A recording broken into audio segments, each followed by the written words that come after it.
সুন্দর গভীর স্বপ্ন বুকে চাই, সুন্দর গভীর স্বপ্ন বুকে চাই, সুন্দর ভবিষ্যৎ। আল-হাদি খেদমতে কুরআন পরিষদ, আল-হাদি খেদমতে কুরআন পরিষদ। আলহামদুলিল্লাহ الحمد لله علي الذات عظيم الصفات سميع السمات كبير الشان جليل القدر رفيع الذكر مطاع الأمر جليل البرهان فخيم الاسم عزيز العلم وسيع الحلم كثير الغفران جميل الثناء جزيل العطاء مجيب الدعاء عميم الإحسان ونشهد أن لا إله إلا الله وحده لا شريك له ونشهد أن سيدنا وسندنا وحبيبنا ومولانا محمدا عبده ورسوله صلى الله تعالى عليه وعلى آله وأصحابه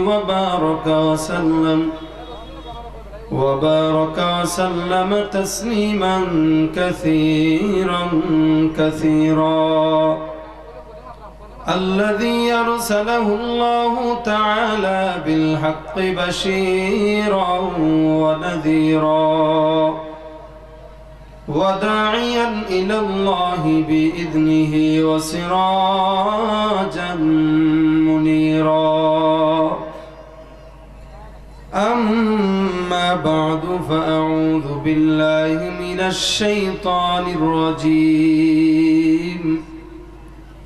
بسم الله الرحمن الرحيم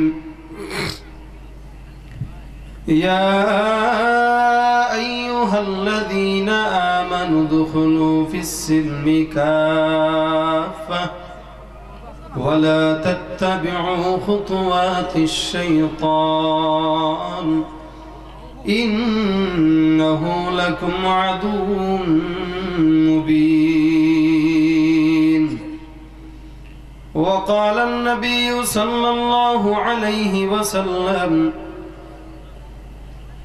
إنما الأعمال بالنيات أو كما قال النبي عليه الصلاة والسلام وقال النبي صلى الله عليه وسلم حب الدنيا رأس كل خطيئة أو كما قال النبي عليه الصلاة والسلام وقال تعالى في شان حبيبه إن الله وملائكته يصلون على النبي يا أيها الذين آمنوا صلوا عليه وسلموا تسليما সকলেই মহব্বতে জবান খুলে দুরূদ ইব্রাহিম পড়ি আল্লাহুম্মা সাল্লি আলা মুহাম্মাদিন ওয়া আলা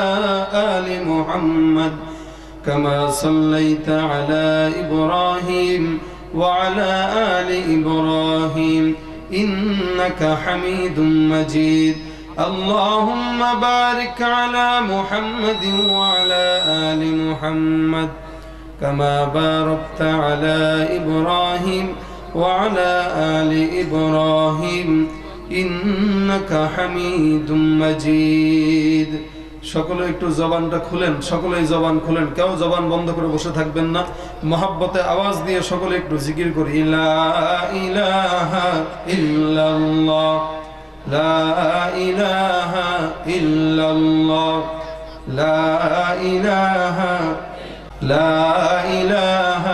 ইল্লাল্লাহ لا إله إلا الله لا إله إلا الله মুহাম্মাদুর রাসূলুল্লাহ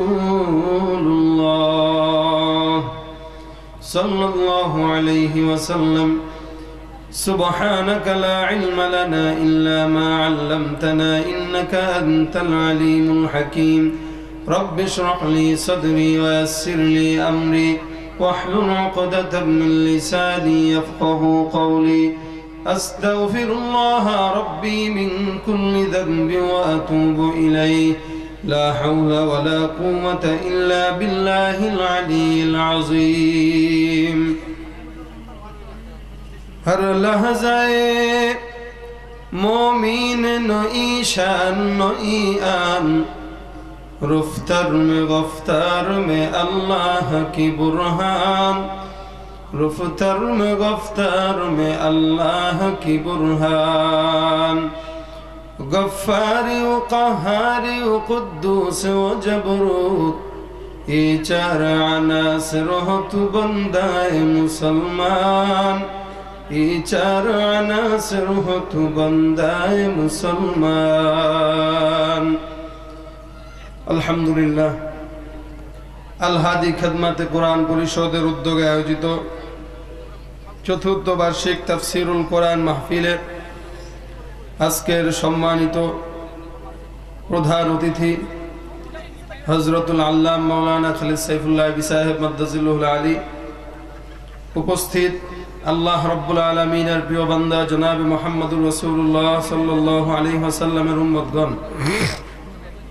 আল্লাহর দরবারে লাখো কোটি শুকর ও সুজুদ যে দয়াময় আল্লাহ আমাদেরকে এশার নামাজ আদায় করার পর এই জান্নাতি বাগানে বেহেশতের মজলিসে, গুনাহ মাফের মজলিসে দ্বীনি কিছু মুযাকারা করবার জন্য তৌফিক দিয়েছেন।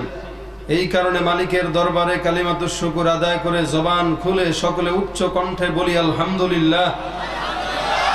আরো জোরে বলি আলহামদুলিল্লাহ। আলহামদুলিল্লাহর আওয়াজ আল্লাহ পাক রব্বুল আলামিন খুশি হন না বেজার হন শুনলে? বান্দাকে আলহামদুলিল্লাহ বলার মতো তৌফিক আল্লাহ দিলেই বান্দা আলহামদুলিল্লাহ বলতে পারে না, হয় বলতে পারে না। প্রত্যেকটা ভালো কাজের পিছনেই আল্লাহর তৌফিক দরকার আছে না নাই? আমরা এখানে বসলাম এটাও তৌফিকের মাধ্যমে, ঠিক না বেঠিক? এখানে অনেকেই আসার ফিকির করেছে, আসতে পারে নাই, আবার অনেকে চায় নাই কিন্তু চলে আসছে। গত বছরও এরকম জমজমাট এই মাহফিলটা হয়েছিল, আলহামদুলিল্লাহ এবছরও আপনারা আসছেন। অনেক ভাইরা এখনো দাঁড়ায় দাঁড়ায় রাস্তা থেকে ওয়াজ শোনার ফিকির করতেছে। আমি বলবো আপনারা সকলেই ভিতরে চলে আসেন, কারণ বাহির থেকে ওয়াজ শুনলে দিলের ভিতরে আল্লাহর কোরআনের নূরটা ঢুকানো যায় না। যখন নাকি ওলামা একরামের চেহারা দেখে সামনাসামনি মুখোমুখি হয়ে দ্বীনি বয়ান শোনা হয়, আল্লাহ পাক কোরআনের বরকতটা অটোমেটিক ভিতরে ঢুকায় দেন। হাকিমুল আখতার রহমতুল্লাহ আলাই উনি বলেন একটা উদাহরণ দিয়ে, শীতের মধ্যে একবার দূরে একজন কিছু আগুন জ্বালাইলো, তারপরে বলতেছে, বাপরে ওই যে দূরে আগুন জ্বালানো আছে আমরা তো দূর থেকে দেখছি। আচ্ছা বলো তো, যারা দূরে আছে তাদের গায়ে তো শীতের কোনো পোশাক নাই, বলে না? আর আমাদের গায়ে আছে। হ্যাঁ, তাদের গায়ে নাই কেন? বলে তারা ডাইরেক্ট আগুনের সামনে, আমরা দূর থেকে দেখার দ্বারা আমাদের কোনো ফায়দা নাই, কেবল আগুন দেখতেছি, এটাই ফায়দা। ঠিক তেমনি ভাবে এটা একটা কোরআনের আগুন, এটা একটা আল্লাহর দ্বীনের আগুন, ঠিক না বেঠিক? এই কোরআনের আগুনে যারা দূর থেকে শুনবে তারা কেবল দুই একটা কথা শুনতে পারলো, এছাড়া আর কিছুই হইল না। যারা নাকি সামনাসামনি মুখামুখি হয়ে দ্বীনের বয়ান শুনলো, আল্লাহর ওলি বলেন আল্লাহ পাক এই সরাসরি বসার কারণে ডাইরেক্ট কোরআনের নূর আল্লাহ তার ভিতরে ঢুকায় দেয়। এই জন্য সামনাসামনি শোনার এবং দূর থেকে শোনার পার্থক্য আছে না নাই? যতক্ষণ থাকবো ইনশাআল্লাহ অল্প কিছু মুখতাসার আলোচনা। আমাদের খালিদ সাইফুল্লাহ সাহেব হুজুর আসতেছেন, ইনশাআল্লাহ উনি আসবেন, আপনাদেরকে মন ভরে প্রতি বছরের ন্যায় বয়ান শোনাবেন। তার আগে আমি কিছু কথা, সামান্য কিছু আলোচনা, নসিহত না, কিছু কথাবার্তা আর কি আপনাদের সঙ্গে মুযাকারা করব। আমিও বলবো, আপনারাও বলবেন। আমি একা বলবো যে আপনারা চুপ থাকবেন তা না, আমি বলবো আপনারাও বলবেন ইনশাআল্লাহ। গজলও হবে, বয়ানও হবে। শুনতে রাজি আছেন? এখন তো গজল শুনতে ভাল লাগে না, যুবক ভাইদের ড্যান্স দেখতে ভাল লাগে আর নাচ দেখতে ভাল লাগে। গান খুব ভাল লাগে। ছোট ছোট বাচ্চারা বুঝে না, 8 বছর 7 বছর বাচ্চার বয়স, দেখবেন এলাকা দিয়ে হাঁটবে আর যাবে, ও প্রিয়া তুমি কোথায়, বুকটা ফাইটটা যায়। কয় না জোরে কয় না। আপনারা ঘুমায়ান না কিন্তু আবার। ছোট বাচ্চা বয়স 7 বছর, এ বলতেছে বুক ফেটে যায়, তা ওর আছে কি, ফাটবে কি বলেন? আমাদের তো আফসোস, আমরা এই ছোট্ট বাচ্চার জবানের মধ্যে আল্লাহর কোরআনের বয়ান শোনাইতে পারলাম না, ধরাইতে পারলাম না। আজকে যুবক ভাইরা জায়গায় জায়গায় গানের অনুষ্ঠান করে। ওয়াজ মাহফিলের জন্য যদি এলাকায় মুরব্বীদের কাছে বলি, মুরব্বীরা একটু টাকা পয়সা দেন না। কত দিমু? দেন 5,000 টাকা দেন। 500 টাকার নোট পকেটে বাইর করে তোকে মতো ভিক্ষুক আর দুনিয়াতে নাই, হুজুররা খালি ভিক্ষা করতেই শিখছে। কয় না এটা? আপনাদের এলাকায় কয় না মনে হয়? ভাগায় দিবে, যাও দিলাম 500 টাকা দিলাম। ঠিক কিছুদিন পরে যুবকের দল আয়সা বলতেছে, মুরব্বী কি কয়, আমরা এলাকায় একটা কনসার্ট করব। আচ্ছা মাশাআল্লাহ, ভালো কথা। আচ্ছা তাই নাকি? হ্যাঁ, কত দিতে হইব? 10,000 দেন। মাইয়া আনবি করতে? সিলেট শহরের থেকে। ধর সিলেটের মাইয়া দেখতে দেখতে বুড়া হয়ে গেছে, এটা আর ভালো লাগেনি। কেউ করতে আনবো? ঢাকার থেকে নিয়ে পারলে আরো 10,000 বাড়া দিলাম। যা আছে না নাই জোরে কর না কেন?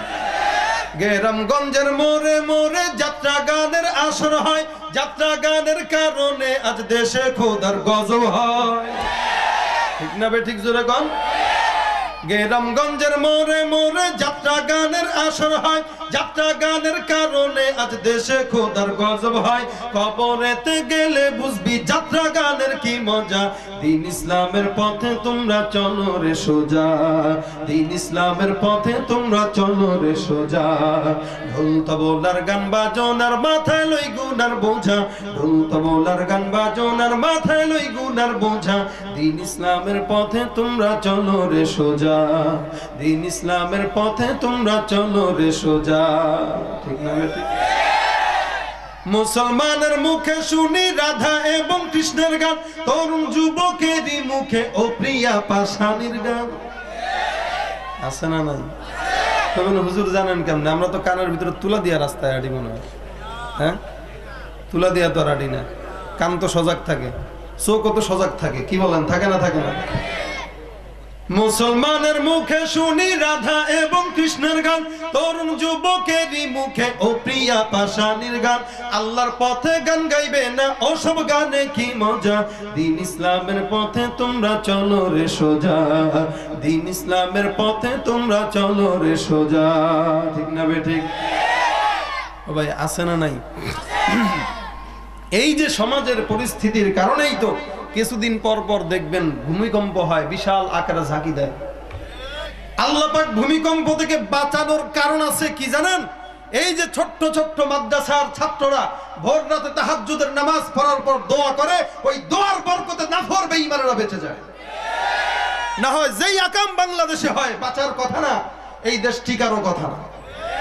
আপনারা মনে হয় একমত না আমার সঙ্গে? এই বাচ্চাদের কারণে, ওলামা একরামের কারণে, ইমামদের কারণে, মুয়াজ্জিনের কারণে, আল্লাহওয়ালাদের কারণে আল্লাহর জমিন আল্লাহ এখনো টিকায় রাখছে। ছোট ছোট বাচ্চারা রাস্তা দিয়ে হাঁটবে আর করে হাইটা যায়। যে লোকটা গাইছে এই গান, যেই মহিলা, আজ থেকে 15 বছর আগের মিনিমাম গান, তার বুক ফাটছে, এখনো সে বেঁচে আছে। বুঝেন নাই কথা? ফাটছে কয় বছর আগে? 15 বছর আগে। সে এখনো জীবিত। মাশাআল্লাহ, হায়াত দিছে আল্লাহ। এত ফাটে, এরপরেও মরে না। আল্লাহ পাক যেন আমাদেরকে একটু বুঝার তৌফিক দেয়, বলে না? এখন দেখবেন মুরব্বী ওয়াজ মাহফিলে টাকা দিতে মন চায় না, ভালো লাগবে না, দিতে খালি কামড়াইবো, পকেটে টাকা ধরে রাখবো। আল বাখিলু লা ইয়াদখুলুল জান্নাহ। এগুলো বখিলে জান্নাতেও যাইতে পারবে না। টাকা দিবে না, আর গানের কনসার্ট হইলে বাস 2 মুঠ ধরে টাকা দিবে। যা বুড়া বয়স আর কি করুম, ঘরের বউ হয়ে গেছে বুড়ি, এটারও দেখে আর কতদিন যাইবো। ঢাকার থেকে সুন্দর সুন্দর নারী নিয়ে আস, এবার একটু মন ভরে যেন দেখতে পারি, খবরদার যেন সুন্দর হয়। আবার বলেও দেয়, শর্ত দেয়। কি বলেন? এরকম ভীমরতিওয়ালা বুড়া আছে না নাই সমাজ? বয়স হয়ে গেছে 60 বছর, এখন পর্যন্ত তার বিয়ে করবে করবে ভাব, মাইয়া দেখলে এমনি তাকায় থাকে চশমার ফাঁক দিয়া। আর আমরা হুজুররা যদি মানে অনিচ্ছায় যদি একটু চোখ পড়ে যায়, হুজুরের কেমন চোখ খারাপ, মাইয়া মানুষ দেখলে আখ করে তাকায় থাকে। আমরা যেখানে যাই হেনেই তো দোষ, কথা কয় না? একটু বেশি খাইলে কব হুজুর এত বেশি খান, দেখছোস নি একটা একটা ঠেলা দিব, এই দেখ মোল্লা কেমনে খায়, পেট তারা বানাইছে কি হুজুরে, ফিরি ফিরি খায়া। আর আমার মতো চিকন চাকন হইলে কব হুজুর এত কম খান কে, দাওয়াত কি দু এক জায়গায় রাখছেন নাকি? আরো আছে না নাই? আপনাদের এলাকায় কম, সব জায়গায় তো বেশি, সব জায়গায় বেশি। হুজুররা যেটাই করবে সেটাই দোষ। মাহফিল করতে যাবে তারপরেও বাধা দেয় একদল, আছে না নাই? জোরে কোন। বুড়া বয়স, কয়দিন আর বাঁচবো, এরপরও মরার চিন্তা নাই, যত পারে দিনের বিরোধিতা করে, যত পারে ইসলামের বিরোধিতা করে। এরকম মুরব্বী এই সমাজে এখনো আছে, একটা না দুইটা না, অ্যাভেলেবেল আছে। বয়স হয়ে যায় 60 বছর, বিয়া করে 15 বছরের যুবতী, কথা কয় না? বিয়া করছে মাথার মধ্যে এক ব্যাগ কলপ টলপ দিয়া, এবার বিয়ে শাদী করার পর স্ত্রী একদিন ভাবতেছে, হায় হায় আমার স্বামী তো সারাদিন অফিসে থাকে, একটু যদি খেদমত না করি কেমন হয়? বলে আচ্ছা কি খেদমত করবে? এবার শোয়ার আগে স্বামীর মাথাটা একটু টিপে দিবে আর কি, চুলগুলা টেনে দিবে। এবার লাইটটা জ্বালানো, চুল টানতেছে, হঠাৎ করে মাথার মধ্যে নজর গেল, মাথার মাঝখানে দুই একটা চুল সাদা দেখা যায়, নাড়াচাড়া দিয়া দেখে। বিয়া করলাম সপ্তাহে এক শুক্র, এক সপ্তাহ হইল না, এখনই চুল সাদা, আহা কত জানি কষ্ট করে আমার জন্য। হ্যাঁ, আমার স্বামীটা মুরব্বী হয়ে যাইতেছে, কিন্তু আরেকটু নাড়া দেয় দেখে আরেকটা চুল সাদা, আরেকটু নাড়া দিয়ে দেখে আরেকটা চুল সাদা। মনে করছে প্রথমে একটাই সাদা, মনে হয় একটাই আছে, একটু উঠে ফেলাইলে শেষ, পরে নাড়া দিয়ে দেখে আরেকটা আছে। ইহুদি খ্রিস্টানরা মনে করে, বিধর্মীরা মনে করে, নাসারারা মনে করে, নাস্তিকেরা মনে করে হুজুররা মনে হয় বাংলাদেশ একটু নাড়া দিলে শেষ হয়ে যাব। দেখে না, আরেকটু নাড়া দিয়ে দেখে না, এদের কলকব্জা তো একদম আল্লাহর সঙ্গে আছে, ঠিক না? মনে করে আমি সবচেয়ে বড়, আমার চেয়ে বড় মনে হয় আর কেউ নাই, কিন্তু আরেকটু যাওয়ার পরে দেখে না আমার চেয়েও বড় আরেকজন আছে না নাই? জোরে কর। এলাকার মেম্বার মনে করে আমি সবার বড়, কিন্তু মেম্বার তো চেয়ারম্যানের কথা ছাড়া চলতে পারে না। চেয়ারম্যান মনে করে আমি সবচেয়ে বড়, কিন্তু চেয়ারম্যানের উপরেও আছে না নাই? ঘটনার মধ্যে ঘটনা, এক বুড়া আশরাফ আলী থানভী রহমতুল্লাহ আলাইহি, মুসলমানের হাসি বইয়ের ভিতর দেখবেন সুন্দর সুন্দর ঘটনা আছে। উনি বলতেছেন যে এক মুরব্বী বয়স হয়ে গেছে অনেক, সন্তানদের ডাক দিয়া বলে, এই এদিকে আয়। কি কয়, বয়স কত হইব জানোস নি? কয় না তো বাপ জানি না। তোর দাদি কিন্তু আলমারির ওই সিপার ভিতরে লিখে গেছিল বয়স কত, আমি তো পড়তে পারি না, তুই একটু দেখ দেখিনি বাবা বয়স কত। উল্টায় উল্টায় হিসাব নিকাশ ক্যালকুলেটর দিয়ে কয়, বাবা বয়স তো আপনার 130। করে বাপরে বাপ, 130 বছর আমি বাঁচলাম? হ্যাঁ, নাতি বুতি পটল আলু যা আছে গান্ডা মান্ডা সবগুলো ডাক দিছে, এদিকে এদিকে 1 ডজন আছে। কি কাকা দাদা কোন? কয় তোকে দাদার চেয়ে বড় আর কেউ আসেনি দুনিয়াতে। না অসম্ভব, এই দাবি মানি না, আমাদের দাদাই সবচেয়ে বড়, এটাই মানতে হবে। আচ্ছা বয়স তো অনেক হইল, এবার একটু হজ করমু ভাবছি, চল হজে যাই, তোরা আমার বিদায় দে। হজে যাওয়া শুরু করছে মুরব্বী, যাইতে যাইতে প্রতিমধ্যে দেখে এক বিশাল বড় গাছের নিচে আরেকজন মুরব্বী বসে বসে কাঁদতেছে, বয়স তার চেয়েও বেশি দেখা যায়। চিন্তা করলো কি ব্যাপার, ব্যাপারটা কি? এত মুরব্বী মানুষ কান্দে কেন? হ্যাঁ, মনে হয় তো আমি বড়, এরকম ভাবছিলাম, এখন দেখি আমার চেয়েও বড় আরেকজন আছে। যা কয়, কাকা কি কান্দেন কেন? হ্যাঁ বেটা যা, মন মানসিকতা ভালো না, এখানে কান্দিকা জিজ্ঞেস করতে আসছে। না না আপনি কান্দেন, সমস্যা না, আপনার বয়সটা একটু কইবেন নি, বয়স কত? কারে তুই পাগল নাকি? আমি কান্দতেছি, তুই দেখোস না আমার বয়স জিজ্ঞেস করস? কোন একটা কারণ আছে, খুব জরুরি, খুব জরুরি। কম বয়স বেশি না, মাত্র 160 বছর বয়স। কত বছর বয়স? নাড়া দিয়ে দেখো, রে বাপরে বাপ, তার চেয়ে বড় আরেকজন আছে। কয়েন কি? মনে করছিলাম তো আমি সবার বড়, এখন দেখি আপনার বয়স 160। কান্দেন কেন? কার কইস না এই বয়সে যদি বাপ মারে তাহলে কি ভালো লাগে? মানে কি কাব্বাই মারছে? হায় হায় হায়, আপনার আব্বাও নিয়ে আছে আবার? কহা আছে। চিন্তা করলো, ওরে যা হজ কস সব অনেক, 130 বছর আমার, এই বেটার 160, মানে আরো 30 বছর বাঁচলো। আর যদি বাপও থাকে তাহলে বাপের বয়স যদি 190, তাহলে আরো 40 যোগ হইল। হিসাব নিকাশ অনেক দূরে, হজ পরে করুম, আগে দেখে আসি বুড়ারে। এই বুড়া কেডা? আপনার বাড়ি কই? ওই যে দূরে দেখা যাইতেছে কুড়েঘর, ওইটা আমার বাসা। হজ মজ বাদ, ভাবছিলাম হজ করুন, সব বাদ, আপনার বাপরে দেখে আসি। এবার যাইতে যাইতে যাইতে যাইতে ঘরের সামনে যায় ডাক দিছে, দাদা আসেননি ঘরে? কেডারে আবার তুই? আমি। কি সমস্যা কি? ও যে গাছের কোনায় একটা বুড়া কান্দে। হ কেডা? আমার পোলা লাগে। আপনার পোলা নি? হ কান্দে কে? কারের কথা কইস না, এমন বেদ্যবের বেদ্যবে এই বয়সে আমি এত কথা বলি একটা কথাও শুনে না। কি শুনে নাই? গতকাল থেকে বলতেছি ওর দাদার লাগে খিলি বানাতে, এখন পর্যন্ত বানাইছে। বুড়াই কা ওরে বাপ রে বাপ, আর নাড়াচাড়া দিব না, যা নাড়াচাড়া দিছি আমার হুশ হয়ে গেছে। মানে নাড়াচাড়া দিয়ে দেখে বড়র চেয়ে বড় আছে। ইহুদিরা মনে করছে হেরাই সবচেয়ে বড়, নাসারারা মনে করছে হেরাই সবচেয়ে বড়, হেদের চেয়ে বড় আর কেউ নাই। আমেরিকা মনে করে সেই সবার বড়, তার চেয়ে বড় আর কেউ নাই। নাড়া দিয়া দেখে না তাদের চেয়েও বড় আছে না নাই? মুসলমান সবচেয়ে বড়, এবং সবচেয়ে বড় হলেন আমার আল্লাহ। ঠিক না বে ঠিক? জোরে বলো। নাড়া দিয়া দেখতে হবে বড়র বড় একজন আছে না নাই? এই জন্য নিজেরা বড় মনে কইরা খালি দোকানপাটে বসে বসে ওয়াজ শুনবেন, মনে করছেন আমি তো বড়। ওই 5-8টার মধ্যে আমি বসবো কেমন? আমি এলাকার চেয়ারম্যান। বেটা তোর চেয়ারম্যান গিরি, এখানে কোনো খাওয়া নাই। এখানে হলে যারা বসবে তারাই হলো খাঁটি ইমানদার। ঠিক না বেঠিক? এটা জান্নাতের বাগান। তুমি যদি মনে করো চেয়ারম্যান হয়ে গেছি, এমপি হয়ে গেছি, মন্ত্রী হয়ে গেছি, ওখানে যাইতে পারবো না, তাহলে তুমি তো জান্নাতেও যাইতে পারবো না। ঠিক না বেঠিক? জোরে বলো। কারণ হাদিস শরীফের কথা অনুযায়ী এই জায়গাটা নিঃসন্দেহে জান্নাতের বাগান। হাফাতহুমুল মালাইকা ওয়া নাযালাত আলাইহিমুস সাকিনা।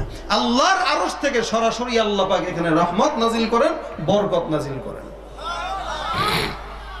এখন বেডি চিন্তা করতেছে, নাড়াচাড়া দিয়া দেখে চুল যে অনেকগুলা ফাঁকা। এবার ধাক্কা দিছে, এই ওঠো। কি হয়েছে? কি কি আজকে তোর একদিন তো আমার একদিন। কেন? সমস্যা কি? বুড়া, আমার এই বুড়া বয়সে, আমার 40 বছর বয়স, তুই বিয়ে করছস? হ্যাঁ। মানে কি? চুল পাকা কিনলে সব চুল যে পাকা? কয় কি এমন তো হওয়ার কথা ছিল না। তার মানে নাপিতের লগে চুক্তি করে চুলের মধ্যে কলপ দিয়া বিয়ে করছো আমার? আছে না নাই এরকম? অবস্থা কাহিল হয়ে গেছে। সকালবেলা দৌড় মেরে নাপিতের কাছে চলে গেছে। নাপিতের কাছে যা গাইছে, বইলাম চুল একটা যদি থাকে তোর খবর আছে। চুল দিছে নাপিতরে, এদিক দিয়ে দিয়া ঘুমাইতেছে। আমরা ইসলাম দিছি চোর গুলারে, দিয়া ঘুমাইতেছি। ইসলাম থাকবো নি? জোরে কথা কয় না? ইসলাম থাকবে? আজকে ইসলাম আমরা নাস্তিকদের কাছে দিয়ে দিছি, ইসলাম আমরা চোরদের কাছে দিয়ে দিছি। এই চোরেরা আজকে টুপি মাথায় দিয়া, দাড়ি মুখের মধ্যে রাইখা, বিভিন্ন নাম দিয়া ইসলামের বদনাম করছে। ঠিক না ঠিক? জোরে বলো। এই জন্য ইসলাম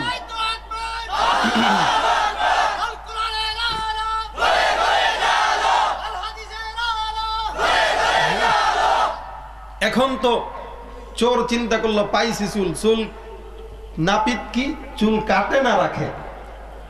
কাটে না রাখে। এবার চিন্তা করে একটা চুল বাঁকমু, 2টা চুল বাঁচমু। কয়টা বাঁচুম? যা একদম একটা কেজি নিয়া দিছে সফান সফা করে, একদম পুরা ছাটাই। এবার ঘুমের থেকে জাগাইছে, এই সাহেব উঠেন না কেন? উঠে এবার তাকায় দেখে গ্লাসের মধ্যে চান্দির ভিতরে লাইট চমকাইতেছে। এই কি পড়িস? কি করলি তুই? কি করলাম মানে? চুল কই আমার? চুল থাকবো কেমনে? চুল আমার কাছে দিয়া ঘুমাইলে কি চুল থাকবো নি? কি কন? সব জায়গায় ঘুমানো যাবে? সব জায়গায় ঘুমানো যাবে? এই জায়গায় ঘুমানো যাবে না। অন্তত যদি ঘুমান, ইসলাম চোরেরা চুরি করে নিয়ে যাওয়ার আশঙ্কা আছে। ঠিক না ঠিক? জোরে বলেন। কারণ হা করে অনেকে আবার বয়ান শুনে, দেখবেন কথা নাই বার্তা নেই, হা করে বয়ান শুনতেছে। আরে আল্লাহ, হুজুরে কি সুন্দর করে ওয়াজ করতেছে। হা করে যে শুনতেছে, এদিক দিয়ে পকেট থেকে মোবাইলটা ঠুস করে চোর নিয়ে গেছে। হয় না? হয় না? এই জন্য সাবধান। কথা বলতে হবে জোশের সঙ্গে, হুঁশ রাখতে হবে। ইনশাল্লাহ বাঘের মতো আওয়াজ দিয়ে থাকতে হবে। পারবেন তো ইনশাল্লাহ? নারায়ে তাকবীর। রাস্তাঘাটে যায় না চলা এই মানুষের ভিড়ে, ওই ভিড়ের মাঝে আবার কেহ অন্যের পকেট মারে। আছে না নাই? জোরে কোন। রাস্তাঘাটে যায় না চলা এই মানুষের ভিড়ে, ওই ভিড়ের মাঝে আবার কেহ অন্যের পকেট মারে। ও কেউ যদি মানুষ বলো, আমার বলার কিছুই নাই। ও কেউ যদি মানুষ বলো, আমার বলার কিছুই নাই। মানুষ দেখতে চলো এবার জাদুঘরে যাই সবাই। আইরে সাদের দুনিয়ায় মানুষ পাওয়া বড় দায়। মানুষ দেখতে চলো এবার জাদুঘরে যাই সবাই। মানুষ দেখতে চলো এবার জাদুঘরে যাই সবাই। ঠিক না বেঠিক? মুসলমানি বুয়াদ গর্দন হাদান, ইনানে খুদ বদসতে খাজদাদান।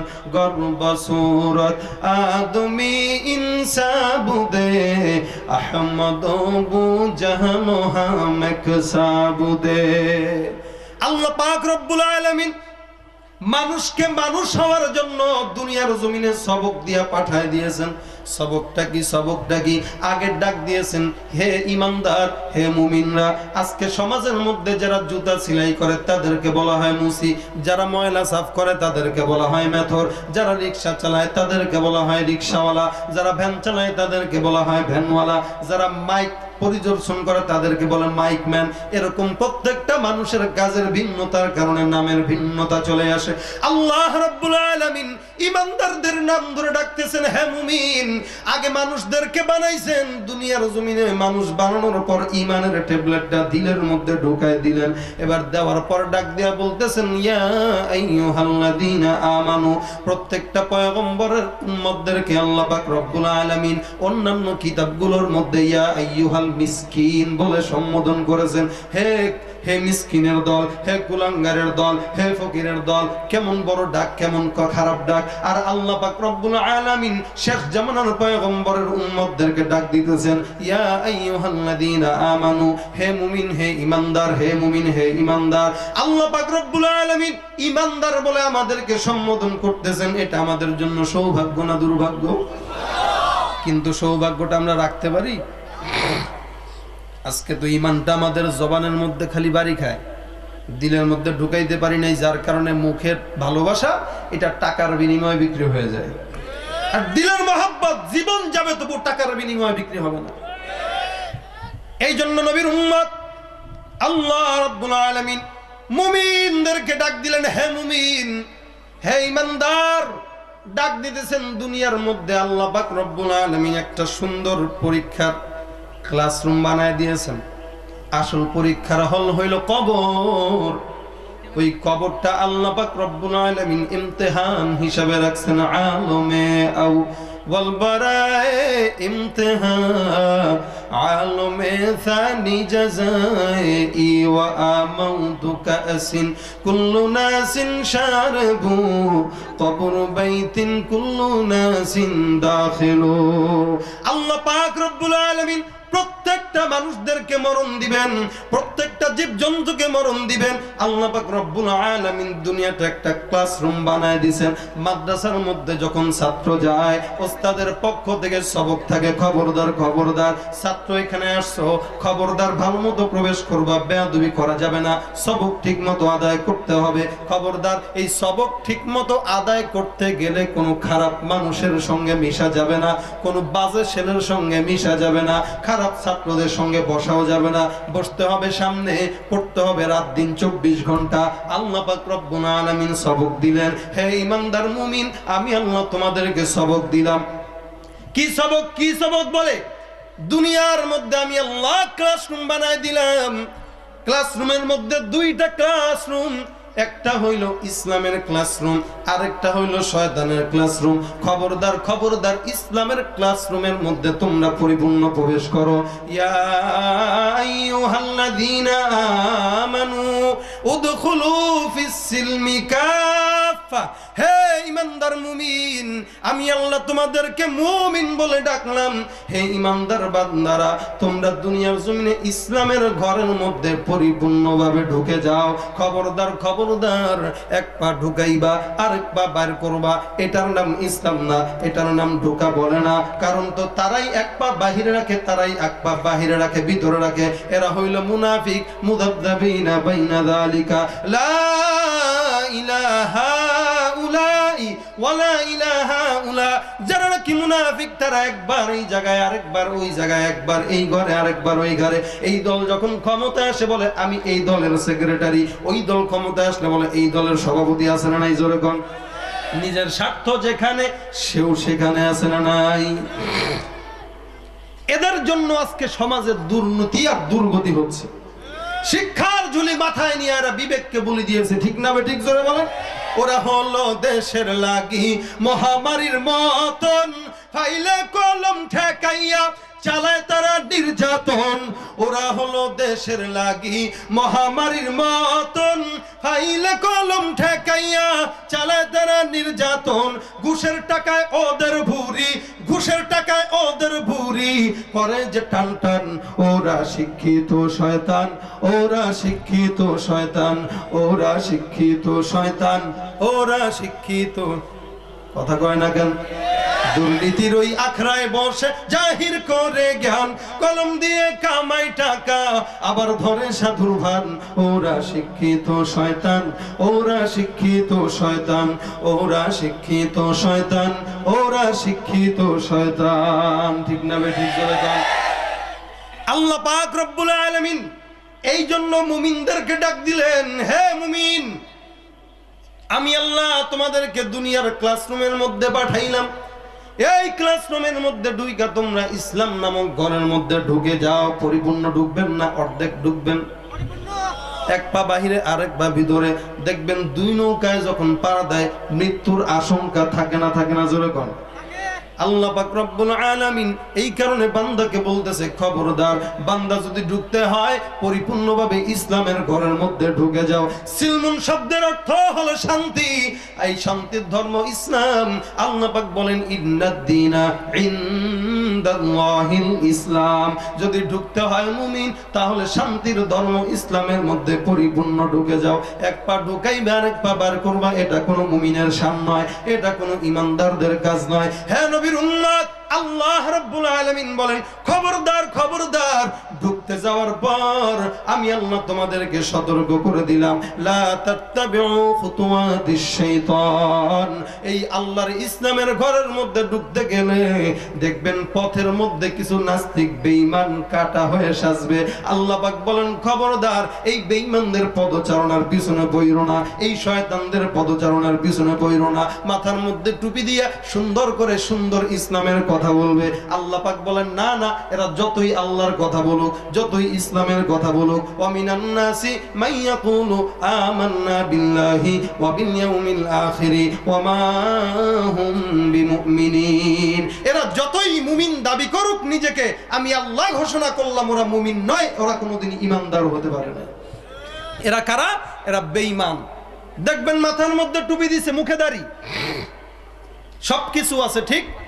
এবার ইসলামের নাম দিয়া কিছু বেদাত জারি করে দিছে, কিছু সমাজের ভিতরে উল্টা পাল্টা নিয়ম নীতি জারি করে দিছে, আছে না নাই? দেখবেন মুমিন হিসেবে আল্লাহ পাক রব্বুল আলামিন বলতেছেন, হে ঈমানদার, ইসলামের ঘরের মধ্যে পরিপূর্ণ ঢুকে যাও। যারা নাকি ইসলামের ঘরের মধ্যে পরিপূর্ণ ঢুকবে, আমি আল্লাহ আমার কুদরতি হাত দিয়া ওই বান্দাদেরকে হেফাজত করে নেব। ইসলামের মধ্যে ঢুকতে গেলে পরিপূর্ণ ঢুকতে হবে। মুমিন যদি নিজেদেরকে দাবি করো, নিজেদেরকে যদি মুসলমান বলে দাবি করো, তাহলে কেমন ভাবে দাবি করতে হবে? বাদশার সামনেও যদি হক কথা বলতে হয়, বলবেন কিনা? জোরে বলেন। রাজি আছেন সবাই? জালেম বাদশার সামনে হক কথা বলা সবচেয়ে বড় জিহাদ, ঠিক না বেঠিক? এটা হলো সবচেয়ে বড় জিহাদ, যেটা কেউ সবাই পারে না।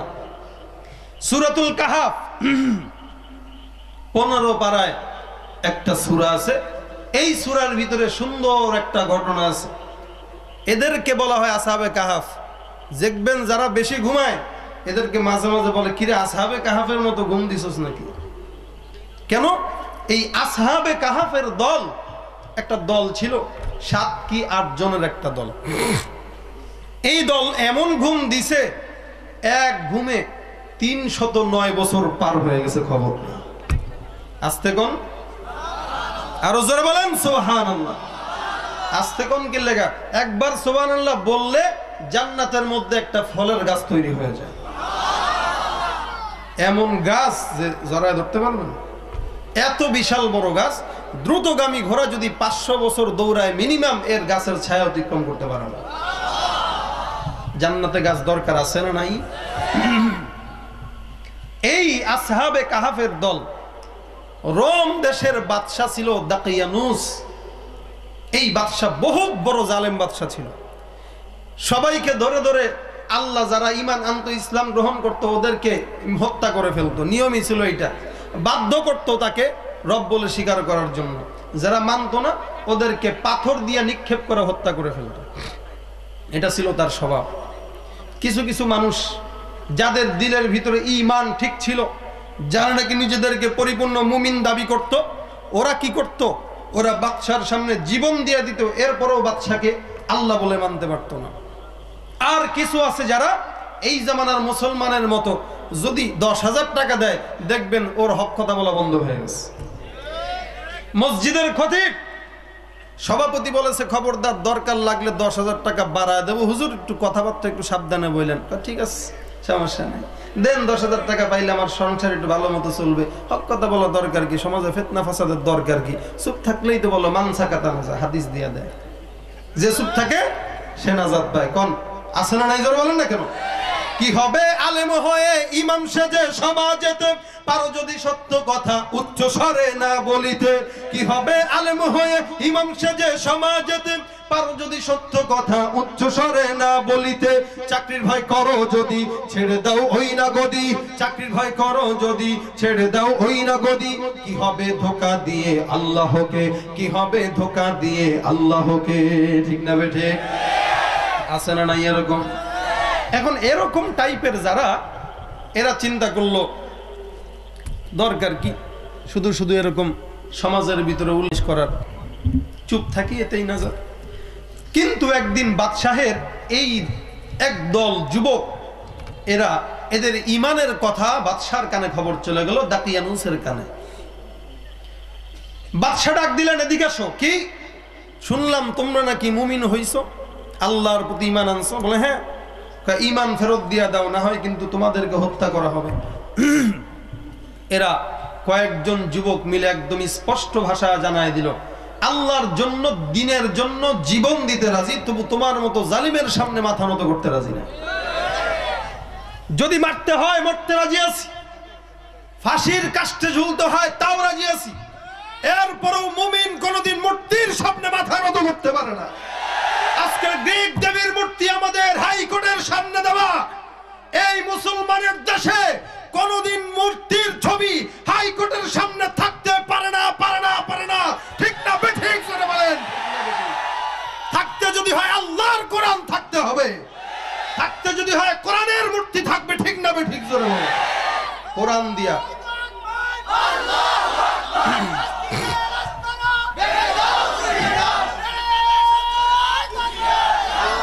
কোরআনের আইন, কোরআনের আইন চলবে এই দেশে, মানেন তো আপনারা ইনশাআল্লাহ? আজকে না চলুক, 100 বছর পরে হলেও হবে ইনশাআল্লাহ। আজকে মুসলমানের দেশে যদি মূর্তি রাখা হয়, এটা মুসলমানের ইমানের উপর আঘাত করা হলো। কোন মুমিন কোনদিন মূর্তি সাপোর্ট দিতে পারে না। আমাদের সরকার মুসলমান, আমরা ওনাকে দেখি প্রধানমন্ত্রী হজ করেন, আমরা দেখি উনি কোরআন শরীফ পড়েন, আমরা মানি। মুসলমান মূর্তি কি বলে, প্রধানমন্ত্রী মুসলমান, মন্ত্রী পরিষদ মুসলমান, এমপি পরিষদ মুসলমান, সমাজের চতুর্দিকে মুসলমান থাকা সত্ত্বেও কিভাবে ইহুদি খ্রিস্টানরা সাহস পায় হাইকোর্টের সামনে মূর্তি উত্থাপন করা? ঠিক না ঠিক? এদেরকে তো যারা নাকি এর ব্যাপারে রায় দিচ্ছে এবং যারা এর সাপোর্ট করছে, এদের সকলকে ধর্ম অপরাধীদের অপরাধে এই দেশে ফাঁসির কাষ্ঠে ঝুলানো উচিত। যেই দেশে যুদ্ধ অপরাধীদের বিচার হতে পারে, এই দেশে ধর্ম অপরাধীদের বিচার অবশ্যই হবে ইনশাআল্লাহ। কোনো নিষেধ নাই, কোনো সন্দেহ নাই। আজকে হোক না হয় কালকে হোক, আমরা দেখে যেতে পারবো না, কিন্তু অবশ্যই পরবর্তীরা দেখে যাবে ইনশাআল্লাহ। এটা আমাদের ইমানের দাবি। ঠিক না বেঠিক জোরে বলে? এখন বাদশা বারবার ডাক দিয়ে বলতেছে, মূর্তির সামনে মাথা নত করতে হবে। এই যুবকগুলো বলতেছে পারবো না, যেমনে আছি এমনেই থাকবো। এবার গায়ে ওরা আবার ছিল বাদশাহী লোক, রাজ্যের লোক এই যুবকগুলো। এখন এদের গায়ে যেই রূপা, যেই জিনিসগুলো ছিল দামি দামি জিনিস, সবগুলো খুলে নিয়ে বলল, তোদেরকে সময় দিলাম 1 সপ্তাহ, আমি সফর করে আসব, এই 1 সপ্তাহের ভিতরে তোদের গায়ের জিনিসপত্র আমি খুলে নিলাম। যদি মূর্তির পূজা না করিস তাহলে তোদেরকে পাথর দিয়ে নিক্ষেপ করে হত্যা করা হবে। এখন এই কয়েকজন যুবক চিন্তা করা আরম্ভ করলো, কি করা যায়, কি করা যায়। পরামর্শে বসলো। পরামর্শে বসার পর একজন ডাক দিয়া বলল, এই এক কাজ করি। কি বলে, আমাদের যেই পরিস্থিতি, এই পরিস্থিতি মোতাবেক যেই জিনিস, সেটা হলো আমরা এই দেশে মূর্তির পূজা না করে টিকে থাকতে পারবো না। সুতরাং আমরা একটা কাজ করি। কি বলে, একটা কোনো জায়গায় আমরা নির্জন গুহার মধ্যে পলায় যাই, দেখি কি হয়। 7 জন মিলে পরামর্শ করল। অবশেষে 7 জন মিলে পরামর্শ করে ঘর থেকে বের হয়ে গেল। হাতের মধ্যে বিশাল স্বর্ণ মুদ্রা এবং সবকিছু সম্পদ নিয়ে রওনা হয়ে গেছে। কিছু সম্পদ আল্লাহর রাস্তায় দিনের জন্য খরচ করে গেছে, কিছু সম্পদ নিজেদের জন্য রেখে দিয়েছে। যেতে যেতে পথিমধ্যে হঠাৎ করে একজন কৃষক যোগ হলো, আরেকজন কুকুর যোগ হলো, নাম হলো কিতমির। কোরআন শরীফের মধ্যে এই কুকুরের নাম আছে, এই কুকুরটা জান্নাতে যাবে। আসহাবে কাহাফের কুকুর, জান্নাতি কুকুর। সামনে এক লগে যোগ হইছে রাস্তায় হাঁটতে হাঁটতে। এবার যুবকদের মধ্যে একজন কুকুররে দেখে কুকুর কয়, আরে কি অবস্থা, হ্যাঁ ইমানদারদের সঙ্গে একটু হাত মুখ এটাও দেয় না। আল্লাহ কুকুরের জবান খুলে দিছে, কয় এই মুমিনরা তোমরা ভয় পেও না, আমি তোমাদের পক্ষেই আছি, তোমাদেরকে পাহারাদারির জন্য আমি তোমাদের সঙ্গে যাচ্ছি। রাস্তা দিয়ে হেঁটে হেঁটে যায় 7 জন যুবক। এই 7 জন যুবক হাঁটার সঙ্গে সঙ্গে ওদিক দিয়ে আবার কৃষক যোগ হয়ে গেছে, আরেকজন কুকুর যোগ হয়ে গেছে।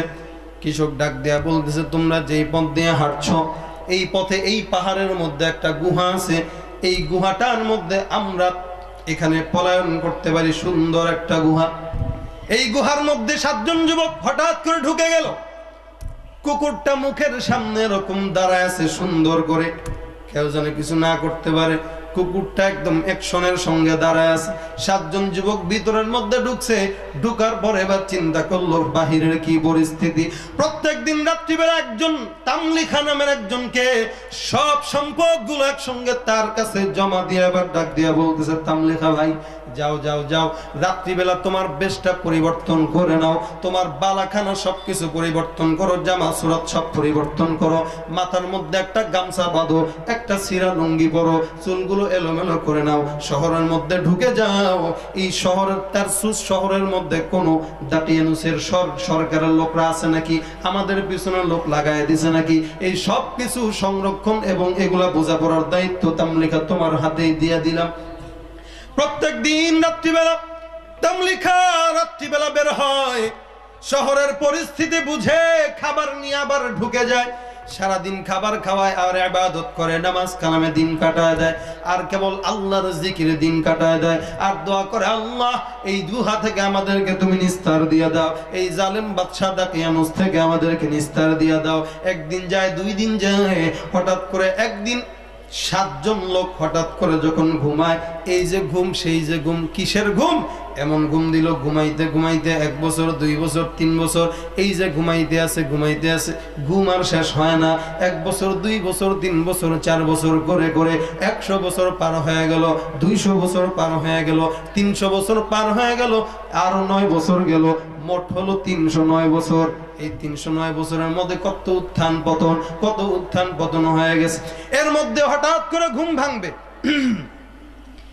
ওই মুহূর্তে যেই বাদশা ছিল তারা যখন উঠবে, এই উঠার সময় যেই বাদশা ছিল, এই বাদশার নাম ছিল বেদরস। এই বাদশাটা এখন ছিল খুব আল্লাহওয়ালা, খুব মুমিন। এই বাদশা আসার পর ওই সমাজ, তারসুস সমাজের ভিতরে শহরের মধ্যে যত মূর্তি ছিল সব মূর্তি ভেঙে চুরে একদম খান খান করে দিয়েছে, কোনো মূর্তি রাখে নাই। এ খালি কেবল দিনের জন্য মানুষকে দাওয়াত দেয়। এখন একদিন ঘুম ভাঙছে, ভাঙার পর এবার একজনের কয়, এই চোখ মুখ কলছে, কিরে এমন ঘুম দিছস, তোরা কয়দিন ঘুমাইছস? কয় তো একদিন অথবা একটু বেশি। মাত্র। হাতের দিকে তাকায় দেখে নখগুলা বড় বড় হয়ে গেছে, চুলের দিকে হাত দিয়ে দেখে চুলগুলো বড় বড় হয়ে গেছে, গায়ের দিকে তাকায় দেখে গায়ের মধ্যে ময়লা জমে আছে। 1 গোসল না করলে গন্ধ, 309 বছর, বুঝেন অবস্থা কি। এখন একজন কয়, এই খিদা লাগছে, যা বাজারে যা তাড়াতাড়ি করে, আল্লাহ আমারে পাঠাইস না আরেকজনে পাঠাও। কেন? যদি দেখে তাকিয়ানুস আমার খবর আছে, আমি পারবো না, যেই ভয় পাইছি, কারণ গত রাত্রেই তো তোমরা আমার খাবারের জন্য পাঠাইছি না। গত রাতের অবস্থা কিন্তু বেগতিক অবস্থা ছিল। কি? সরকার কারফিউ জারি করে দিছে দাকিয়ানুস, এলাকার মধ্যে ঘোষণা করে দিছে এই 7 জনকে ধরে দিতে পারলে পুরস্কার আছে। আমি বেরোইতে পারবো না ভাই, না খায় মরতে রাজি আছি, শহরে বেরোইতে রাজি না। ভাই বেটা বেরো তাড়াতাড়ি, যা তোরা দায়িত্ব দিলাম না। তামলিখা বের হয়ে গেল শহরের মধ্যে। গামছা একটা দিয়ে আবার ডরে ডরে বেরোইছে। বেরোয় দেখে কিরে, সমাজের ভিতরে মাথায় টুপি, মুখে দাড়ি, এগুলো আবার কি? হ্যাঁ হ্যাঁ হ্যাঁ, এমন অবস্থা কেন? ডরে ডরে বেরোইছে। মনে করতেছে মনে হয় তারসুর শহর না, আমি মনে হয় ঘুমের তালে অন্য শহরে চলে আসছি। একজনের জিজ্ঞা, ভাই এ শহরের নাম কি? ও আবার এমনি তাকায়, ভাই এমনি তাকান কে করে? বাপরে বাপ, পাগল করতে এসে এটা। চুল বড়, নখ বড়, কেমন দেখায়। হ্যাঁ, কি শহরের নাম কি? মানে তারসুস? তারসুস শহর এটা? হ্যাঁ। কেমন কেন? কেমন মানে? না ভাই কিছু না, থাক কিছু না, সামনে যাইতেছে। এবং ভয়ে ভয়ে হাঁটতেছে, যদি সরকার জেনে ফেলে তাহলে তো খবর আছে।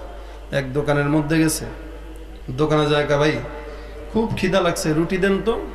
নাও, দিছে মুদ্রা। মুদ্রা দিছে কয় বছর আগের মুদ্রা? 309 বছর আগের মুদ্রা দিছে। হাতের মধ্যে দিয়ে বলে, এই যে নেন টাকা দিলাম। হাতের মধ্যে দিয়ে কয়, কিরে এই মাটির খনিজ সম্পদ তুই পেলি কই? কি কয় না কয় আবল তাবল, বুঝলাম না কাহিনী কি। আমার মাথা নষ্ট হয়েছে না এগুলার মাথা নষ্ট? কামানে কি বলে, এটা তো দাকিয়ানুসের যুগের মুদ্রা, তুমি পাইলা কই? নিঃসন্দেহে মনে হয় তুই কোনো মাটির নিচের সম্পদ পাইছস, ধর এটারে। এবার তো কাঁপা শুরু করছে, ভাই আমারে ছেড়ে দেন, আমারে বাদশার সামনে নিয়েন না। কেন? উদ্দেশ্য খারাপ।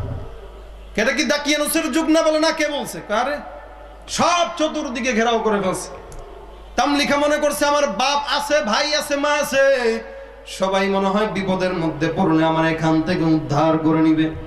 কিন্তু না না, শত শত মানুষ জড়ো হয়ে গেছে, কিন্তু মাও নাই, বাবাও নাই, ভাইও নাই, কেউ নাই। কান্নার রোল পড়ে গেছে, হাত পা ধরে মাপ চায়। ও ভাই, ওই দাকিয়ানুসের কাছে আমাকে দিয়েন না, ওই বাদশা বড় জালেম, যদি আমাকে পায় ঈমান আনার অপরাধে আমাকে হত্যা করে ফেলবে, আমাকে মাফ করে দেন, ক্ষমা করে দেন। এবার মানুষ চিন্তা করলে এটা কি কয়, পাগলের মতো বকতেছে, পাগল হয়ে গেছে, ধরে জেলখানায় এনে। এবার সরকারের 2 জন দেহরক্ষী এই 2 জনের কাছে দৌড় মেরে নিয়ে গেল, যা ডাক দিয়া বলে, সরকারের দেহরক্ষী দেখেন, আমাদের এলাকায় নতুন সমাজে একটা লোক পাইলাম, বিদেশি লোক, এ দাকিয়ানুসের মুদ্রা নিয়ে আমাদের কাছে বাজার করতে আসছে, মনে হয় মাটির নিচের কোনো সম্পদ পাইছে, ধরেন এর কাছে জবাবদিহিতা নেন, মনে হয় বিদেশিদের গুপ্তচর এখানে চলে আসছে। এবার দাকিয়ানুসের কথা কি বলে, এই মানুষদের কথা শোনার পর তামনেখা কাঁপাকাঁপি আরম্ভ করে দিল। বাদশার দেহরক্ষীকে ডাক দিয়া বলে, বাদশা নামদারের দেহরক্ষীরা, আপনারা আমাদের কথা বুঝেন। বলে কি? আল্লাহর কসম করে বলছি, আমি বাদশা দাকিয়ানুসের যুগের লোক, আমার সঙ্গে আরো 6 জন 7 জন আছে, এরাও কিন্তু অনেক আগের লোক, এটা হলো তার যুগের মুদ্রা। আপনারা কি বাদশা দাকিয়ানুসের যুগের না? বলে না। তোমার কি মাথা নষ্ট হয়েছে নাকি? আজ থেকে 309 বছর আগে বাদশা জালেম দাকিয়ানুসের মরণ হয়ে গেছে, পতন হয়ে গেছে। হ্যাঁ নবীর উম্মত, যতই পাওয়ারফুল লোক থাকুক না কেন, যত পাওয়ারফুল জালেম বাদশা থাকুক না কেন, ফেরাউনের মতো খোদাও কিন্তু দুনিয়াতে টিকতে পারে নাই। আজকে সমাজে যারা বাদশাহী খাতার মধ্যে নাম লেখায়া, চেয়ারম্যানের খাতার মধ্যে নাম লেখায়া, সরকারের খাতার মধ্যে নাম লেখায়া আল্লাহর সঙ্গে কটূক্তি করবে, ইসলামের সঙ্গে বেয়াদবি করবে, আমার আল্লাহ দুনিয়াতেই ওদের বিচার অবশ্যই করবে। এরপরেও দুনিয়াতে কেউ বাঁচতে পারে নাই। দাকিয়ানুস 309 বছর আগে মারা গেছে। এটা তো দাকিয়ানুসের যুগ নয়, এটা হলো আরেকজনের যুগ, বেদরসের যুগ। এই বাদশা অনেক আল্লাহওয়ালা বাদশা, এই বাদশা অনেক দিনদার বাদশা। তুমি যেই বাদশার কাছে আসছো মুমিন বাদশা, তোমার কোনো ভয় নেই। এই কথা শোনার পর তার দিনের মধ্যে পানি চলে আসছে, শান্তি আসছে। ঠিক আছে, কি করার? আপনারা যদি বিশ্বাস না করেন, আমার সঙ্গে আরো কয়েকজন ভাই আছে, ওই দূরে পাহাড়ের গুহার মধ্যে আমার ভাইরা, তারা এখনো জীবিত, এখানে সজাগ আছে। আমরা তো ঘুমাইছিলাম, মনে করছি 1 বছর 2 বছর ঘুমাইছিলাম মনে হয়, এখন দেখি 309 বছর পার হয়ে গেছে। এইটা আবার কেমন লীলা খেলা। এবার সরকারের দলগুলো চলে গেল গুহার মধ্যে, যে দেখে ওখানে 7 জন যুবক, ওই 7 জন যুবক অপেক্ষায় আছে। ওদিক দিয়ে চিন্তা করতেছে, কি ব্যাপার, আমাদের তামলিখা কেন এখনো এসে পৌঁছাইল না? মনে হয় জালিম বাদশা দাকিয়ানুস তাকে ধরে ফেলেছে। এখন তো আমাদের অবস্থা খারাপ হয়ে যাবে, আমাদেরকে এখন দিনের জন্য জীবন দিতে হবে। একজন ভাষণ দিল, খবরদার ভাইরা, জীবন দিতে রাজি, মরতে যেহেতু হবেই, মরতে যদি হয় সিংহের মতো মরবো, তবু বাতিলের সামনে মাথা মতো করবো না। তোমরা আমার সঙ্গে কারা কারা একমত যে আমরা যারা 7 জন এখানে আছি, জালেম বাদশা যদি আমাদেরকে দিনের জন্য জীবন দিতে বলে আমরা জীবন দিব, তবুও জালেম বাদশার সামনে কোনোদিন মাথা নত করতে পারবো না। সবাই এক কথার মধ্যে একমত হয়ে গেল। এদিক দিয়ে তামলিখা বাদশার সৈন্যবাহিনী নিয়ে হাজির হয়ে গেছে।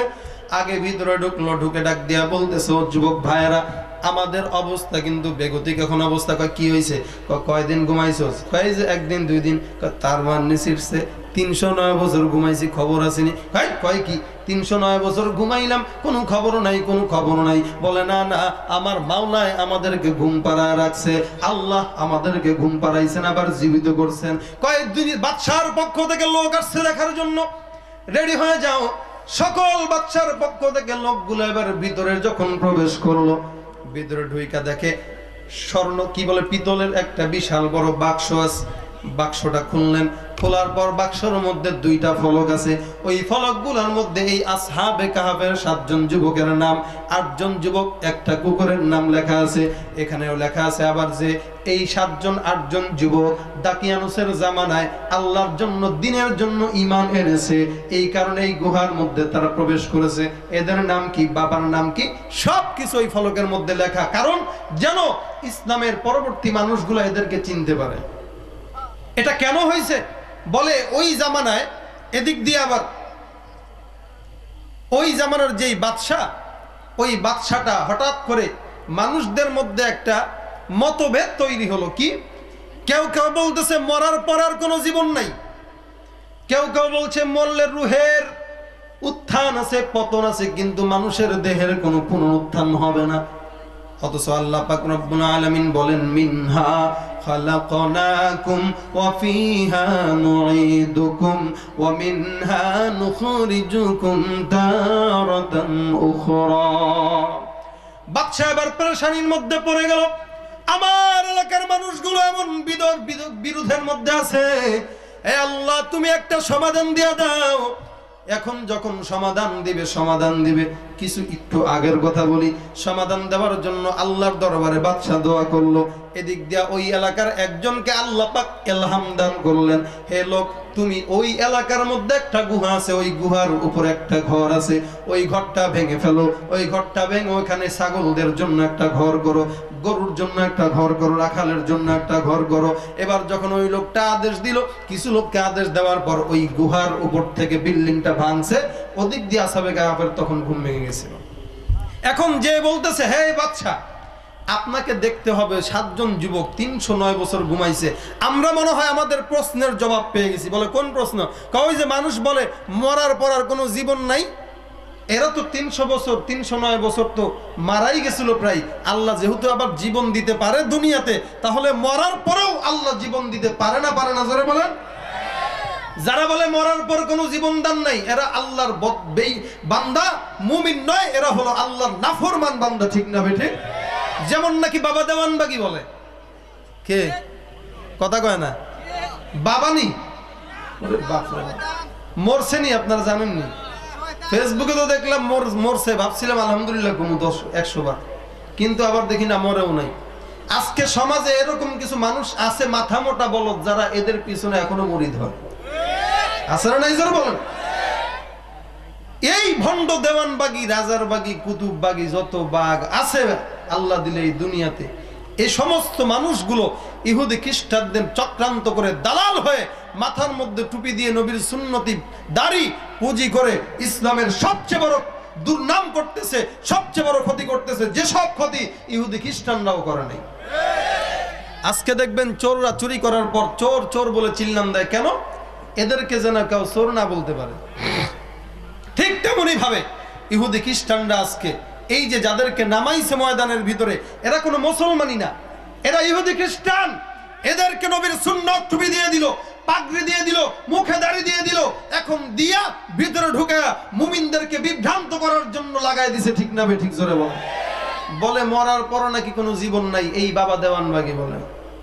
এই শুধু তাই নাকি, রসুলের মেয়ে মা ফাতেমারে তার বিবি পর্যন্ত স্বীকার করতেছে সে। আজকে সমাজের ভিতরে এই বেঈমানদের জন্য আজকে দেশের ভিতরে এরকম উচ্ছৃঙ্খল আর মতভেদ। যদি বাংলাদেশে থাকতে হয় এরকম বদমাশদেরকে এই অন্তত বাংলার জমিনে রাখা যাবে না। তাছাড়া সিলেটের মাটি এটা হলো পবিত্র ভূমি। শুধু তাই নয়, আপনাদের শাহজালাল রহমতুল্লাহ আলাইহির মাজারেও এরকম বেদাত করে না জোরে বলে। কত বড় আল্লাহর ওলির মাজারের ভিতরে যদি আজকে বেদাত হতে পারে, এই সিলেটের সব ওলামা ইকরামদের এক হয়ে এই বন্ধ বদমাশদেরকে রুখা দরকার, ঠিক না ঠিক জোরে বলে। আল্লাহ আমাদেরকে হেফাজত করুক, বলুন আমিন। বুঝ দান করুক, বলুন আমিন। এখন বাদশা এবার এদেরকে ডাক দিয়ে বলতে, আমরা হইলে কি করতাম? আমরা হইলে এই 7 জন যুবকের যেই গুহা, এই গুহার ভিতরে একটা মাজার তৈরি করে দিয়ে দিতাম, আসহাবে কাহাফ বাবার মাজার, ঠিক না ঠিক জোরে বলে। কাহাফ বাবার মাজার, যত সেজদা করো ততই নেক, যত টাকা দিবা ততই গাঁজা খাওয়ার সুযোগ আমাদের হবে। গাঁজা না খাইলে দিলের মধ্যে কলব জারি হয় না, আছে না নাই জোরে কম? ওরে বাপ রে বাপ, গাঁজা না টানলে জিকির উঠে না, যা গাঁজা না টানলে এশকের মধ্যে জোয়ার উঠে না, ঠিক না ঠিক জোরে বলে। বদমাশের এক শেষ। এখন এরা চিন্তা করতেছে কি করবে। এবার বলতেছে এই তোমাদের ঘটনা বলো। এবার ঘটনা বললো যে এই ঘটনা। বাদশা অবাক হয়ে গেল, কয় কি 309 বছর তোমরা এরকম ঘুমের মধ্যে ছিলা, আর যেই আল্লাহ 309 বছর ঘুমায় রাখার পরেও জীবন দান করতে পারে, ওই আল্লাহ মরণের পরেও আবার পুনরায় জীবন দিতে পারে, ঠিক না ঠিক জোরে বলে। এখন এরা বাদশাকে সবকিছু বলার পরে এরা আবার আল্লাহর কাছে শুকরিয়া করলো, আল্লাহ তুমি আমাদেরকে হেফাজত করছো, কারণ আমরা দিনের পথে অটল ছিলাম। যেই ব্যক্তি আল্লাহর দিনের জন্য অটল থাকবে, আল্লাহ তাকে এভাবেই হেফাজত করবে, ঠিক না ঠিক। এই জন্য দিনের পথে ইনশাআল্লাহ রাজি আছি চলতে। কারা কারা হাত তুলে দেখেন, নারায়ে তাকবীর। আল্লাহ কবুল করুক, বলুন আমিন। এখন এরা যে এরপরে আবার ঘুমাইলো, আল্লাহ পাক রব্বুল আলামিন তাদেরকে মৃত্যু দিয়ে দিয়েছেন। মরণ দেওয়ার পরে এলাকার ভিতরে একটা হুলস্থুল হয়ে গেল, মসজিদ দেবে না কি বানাবে, কিন্তু মসজিদ আর বানাইতে দেন নাই, কিছুই দেন নাই। এখানেই তাদের ঘটনা শেষ। আজও পর্যন্ত এই সূরা কাহাফের এই বিষয়টা আমাদের জন্য একটা শিক্ষা, যে যেই আল্লাহ 309 বছর মানুষকে মরণের পর, ঘুমানোর পর আবার জীবন দিতে পারে, ওই আল্লাহ মরণের পরেও উঠাইতে পারে। এখান থেকে আরেকটা শিক্ষা মূল, যেটা আমার আয়াতের সঙ্গে সাদৃশ্য, সেটা হলো কি, যদি ঢুকতে হয় এদের মতো ঢুকো। দেখেন তারা সব ছেড়ে দিয়েছে, জীবন যৌবন সব ছেড়ে দিল, এরপরেও ইসলামের পথ থেকে, আল্লাহর দিন থেকে এক চুলও নড়ে নাই। যেমন নাকি আব্দুল উজ্জা নাম ছিল, সাহাবী আব্দুল উজ্জা আল্লাহর হাবিব সাল্লাল্লাহু আলাইহি ওয়াসাল্লামের প্রেমে পাগল হয়ে দিনের জন্য ঈমান এনেছেন। বাপ মা ডাক দেয়া বলে, চাচা ডাক দেয়া বলে, সন্তান ভাতিজা খবরদার খবরদার, আমাদের যদি দিনের পথ থেকে ঈমান না ছাড়ো, মূর্তির পূজা না করো, তোমার মরণ হয়ে যাবে। চাচার ঘরে যাওয়ার পর ঘর থেকে সব জামা কাপড় খুলে নিয়ে গেল। মায়ের কাছে যে একটা সুচ্চ চাদর নিয়ে আসছে, কোন মতে লজ্জাস্থান ঢেকে আমার পয়গম্বরের দিকে রওনা হয়ে গেছে, মদিনার জমিনে যায়। আল্লাহর হাবিব সাল্লাল্লাহু আলাইহি ওয়াসাল্লামকে যে ডাক দেয়া বলে, পয়গম্বর এই যে আমি আপনার কাছে আসলাম, আপনি আমাকে চিনছেন নাকি? বলে নাম কি? বলে আব্দুল্লাহ।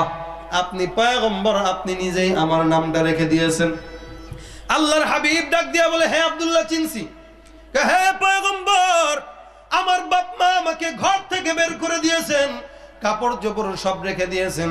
আল্লাহর নবী বলতেছেন, হে আব্দুল্লাহ, সকাল সন্ধ্যা যেই সন্তানটা 2 বেলা জামা পাল্টাই দো, আর আল্লাহর দিনের পথে আসার পর এই আব্দুল্লাহর মতো একটা সন্তান এখন একটা ছোট্ট চাদর গায়ে দিয়ে আমি নবীর কাছে আসছে। হে আব্দুল্লাহ যাও যাও, আমি পয়গম্বর তোমাকে কাপড় দিলাম, আমার গায়ের চাদরটা খুলে দিয়ে দিলাম, নাও আমার গায়ের চাদর দিয়ে তুমি তোমার লজ্জা স্থান ঢেকে নাও। আল্লাহর নবীর গায়ের চাদর আব্দুল্লাহর গায়ে। আব্দুল্লাহ যুদ্ধের ময়দানে চলে যায়, জিহাদ করতে করতে দ্বীনের জন্য শহীদ হয়ে গেছে। আল্লাহর নবী ডাক দিয়া বলে, সাহাবায়ে কেরাম আমার আব্দুল্লাহর লাশটা কই, আমার কাছে নিয়ে আসো। সাহাবায়ে কেরাম ডাক দিয়া বলে, পয়গম্বর এই লাশটা দিলাম, আব্দুল্লাহর লাশটা আপনি ধরে নেন। আল্লাহর নবী আব্দুল্লাহর লাশটা জানাজার নামাজ আদায় করাইলেন। সাহাবায়ে কেরামদেরকে ডাক দিয়া বলেন, হে সাহাবায়ে কেরাম আব্দুল্লাহর লাশটা আমি নবীর কোলে দাও।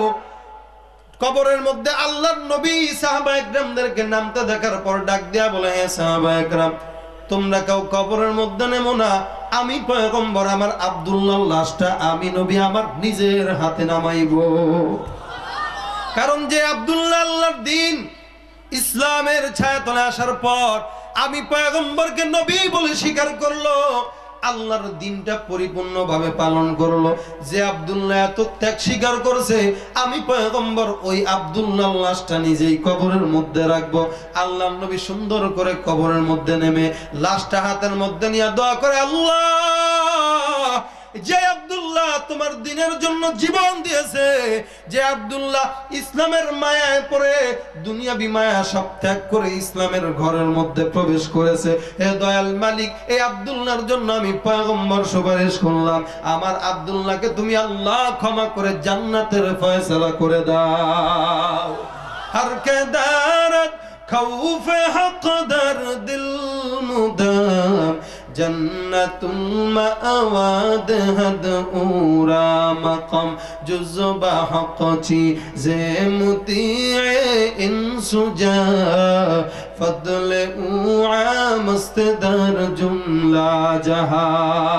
আল্লাহ রাব্বুল আলামিন এই পয়গম্বরের সাহাবী আব্দুল্লাহ, অন্যান্য সাহাবা একদম তাকায় আছে পয়গম্বরের চেহারার দিকে, এবার মনে মনে আফসোস করে ডাক দেয়া বলে, হায় রে হায় আমরা যদি আব্দুল্লাহর মতো হইতাম, আমার পয়গম্বর মনে হয় আমাদেরকেও কোলে নিয়ে দোয়া করতো, আল্লাহ এই আমাকেও তুমি যেন মাফ করে দাও। কেমন সাহাবী হইলাম, আব্দুল্লাহর মতো হতে পারে নাই। হে নবীর উম্মত, আল্লাহ রাব্বুল আলামিন বলেন, হে মুমিন বান্দা যদি ঈমানদার হইতে হয়, আল্লাহ পাক রব্বুল আলামিন সুন্দর করে একটা ঘর বানায় দিয়েছেন। ঘরের মধ্যে ঢুকো, খবরদার খবরদার লা তাত্তাবিউ খুতুওয়াতিশ শাইতান, কোন প্রকার রাজার বাগীর দরবারে যাওয়া যাবে না, কোন প্রকার মাজার পূজারীর দরবারে যাওয়া যাবে না, কোন প্রকার দেওয়ান বাগীর দরবারে যাওয়া যাবে না, কোন প্রকার কুতুব বাগীর দরবারে যাওয়া যাবে না। কি জোরে কোন, লা তাত্তাবিউ খুতুওয়াতিশ শাইতান, খবরদার খবরদার ওই শয়তানদের পথ অনুসরণ করা যাবে না। কার আদেশ জোরে বলেন, আর জোরে বলেন কার আদেশ? কেন না কি কারণটা কি? আল্লাহ রাব্বুল আলামিন বলেন, এরা যতই নিজেদেরকে আল্লাহওয়ালা মনে করুক, এরা যতই নিজেদেরকে পীর দাবি করুক, এরা যতই নিজেদেরকে হাদিসওয়ালা দাবি করুক, এরা যতই নিজেদেরকে মুফতি দাবি করুক, আমি আল্লাহ ঘোষণা করলাম এরা কোনোদিন মুমিন নয়, এরা হলো মুমিনদের স্পষ্ট দুশমন। ইন্নাহু লাকুম আদুউম মুবিন। হ্যাঁ নবীর উম্মত, ইসলামের পথে ঢুকতে গেলে আল্লাহর হাবিব পয়গম্বর বলেন, বান্দা তুমি তখন মুমিন হইবা যখন তোমার ঈমানটার মধ্যে নিয়ত ঠিক থাকবে। এখন মুমিন হইছে কিন্তু নিয়তের মধ্যে গরমিল, মুসলমান হইছে নিয়তের মধ্যে গরমিল। এই জন্য আল্লাহর হাবিব বলেন, ইন্নামাল আমালু বিন্নিয়াত, খবরদার খবরদার নিয়তটাকে আগে সহি করে নাও। যার নিয়তটা সহি থাকবে, যার ইখলাসটা সহি থাকবে, আল্লাহ তার ইখলাসের কারণে তার ঈমানের মধ্যে আরো নূর ঢুকায় দিবেন। इखलास की अमाल ये जन्नत की हमरा, परहेज की मकासद है जो तक़वा से हासिल मान, परहेज की मकासद है जो तक़वा से हासिल मान, बगैर जो अमाल हो इखलास व तक़वा, बर्बाद तेरे जिंदगी आए होश नज़र मान, बर्बाद तेरे जिंदगी आए होश नज़र मान। इखलास ছাড়া, ঈমান ছাড়া, নিয়ত ছাড়া বান্দার কোনো আমল ঠিক হয় না। এই কারণে ইসলামের ঘরে পরিপূর্ণ ঢুকতে গেলে আগে দরকার দুনিয়া বিমুখতা। কারণ আল্লাহর হাবিব বলেন, হুব্বুদ দুনিয়া রাসু কুল্লি খাদিআ, দুনিয়ার মহব্বত সমস্ত গুনাহের মূল। ঠিক না বেঠিক? এই জন্য আগে দুনিয়া ত্যাগী হতে হবে। মুমিন যদি দাবি করতে হয় ইসলামের যেই ঘর আল্লাহ দিয়েছেন এই ঘরের ভিতরে পরিপূর্ণ ঢুকতে হবে। এক পা ঢুকাইলাম, আরেক পা ঘরের বাইরে রাখলাম না, যাকার না উনসা, মাঝখানে আরেকটা শব্দ আছে খুনসা। বুঝেন আপনারা? বুঝছেন কিছু? বুঝেন নাই? না পুরুষ না মহিলা, মাঝখানে কি? এই জন্য ওই দল হওয়া যাবে না। হয়তো মুমিন, না হয় ডাইরেক্ট বেঈমান হ। মুমিন না হইতে পারলে ঠিক মতো মুসলমানের টুপি মাথায় দিয়া, মুসলমানের দাড়ি রেখা, এরপরে কোনোদিন ইমানের উপর আঘাত দিস না, মুসলমানদের সঙ্গে গাদ্দারি করিস না। আল্লাহ একদিন না একদিন বিচার করবে, ঠিক না ঠিক?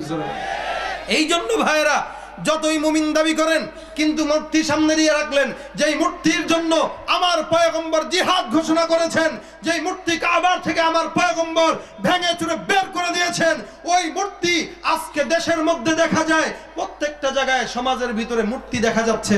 আজকে যদি আমরা প্রথম যেরকম শাহজালাল বিমান বন্দরের সামনে মূর্তি দিছিল আর মুসলমানরা ভেঙে খান খান করে দিয়েছে, ওই ওরকম যদি আজকে আমরা লাঠি সোটা নিয়ে হাইকোর্টের মূর্তি ভাঙি, তাহলে ঠিক হবে, কি বলেন? এই জন্য আমরা ওইটা চাই না। আমরা চাই আমাদের সরকারের কাছে, এটা আমাদের জোর আবেদন, ভদ্রতার আবেদন, নম্রতার আবেদন। হে সরকার প্রধান, সরকারের পক্ষে যারা আছেন, আপনাদেরকে বলি, আপনাদের হাতে পায়ে ধরি, আপনারাও মুসলমান, আমরাও মুসলমান। মুসলমানের দেশে কোনোদিন ইহুদি খ্রিস্টানদের আশাকে পূর্ণ করতে দিয়েন না। ইহুদি খ্রিস্টানদের আশা হলো মূর্তি স্থাপন করা। এই আশা যদি পূর্ণ হয়ে যায়, তারা মনে করবে দেশটাকেই আমাদের বানায় ফেললাম।